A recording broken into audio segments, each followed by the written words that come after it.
আমরা চলি সমুখ পানে, কে আমাদের রুখবে? রইল যারা পিছুর টানে, কাঁদবে তারাই কাঁদবে। হাসবে মমতা বন্দ্যোপাধ্যায়, হাসবে হাসবে গোটা বাংলা, হাসবে হাসবে বাঙালিরা, হাসবে। আর মমতা অগ্নিবাণে সুপ্রিম কোর্ট মান্যতা দিল। মুখ থুবড়ে পড়ল বিজেপির দলদাস নির্বাচন কমিশন। আজকে বাঙালি মেয়েদের বিবাহ পরবর্তী জীবনে পদবি পরিবর্তন কিংবা ভাষা উপভাষার কারণে নামের তারতম্য, কিন্তু বাংলা সংস্কৃতির অঙ্গ। সেই বাংলা সংস্কৃতিকে অপমান করা এসআইআরের ধর্ম হয়ে দাঁড়িয়েছিল। মমতা বন্দ্যোপাধ্যায়ের প্রতিবাদ সেই কারণেই ছিল। বাংলার প্রতিবাদকে তিনি টেনে নিয়ে গেছিলেন দিল্লির রাজপথে। মমতা বন্দ্যোপাধ্যায়ের নেতৃত্বে সারা বাংলা মাথা উঁচু করে বাঁচতে শেখায়, বাঙালিকে মাথা উঁচু করে থাকতে শেখায়।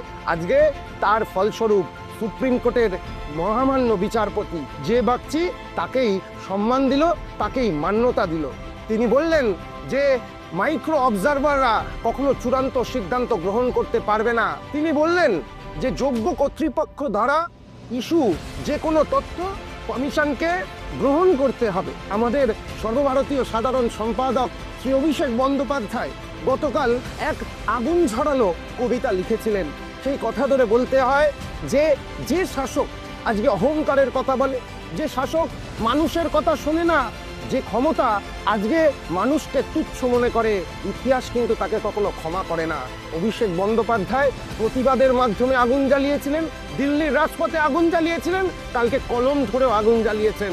আজকে তাই তো গোটা বাংলা প্রতিবাদে মুখর। আজকে বিজেপির মুখোশ খুলে দিয়েছে মমতা বন্দ্যোপাধ্যায়। তাই আগামী 26-এ জয়টা শুধু সময়ের অপেক্ষা। কারণ আমরা মাথা উঁচু করে বলি যে যতই করো হামলা, আবারও জিতবে বাংলা।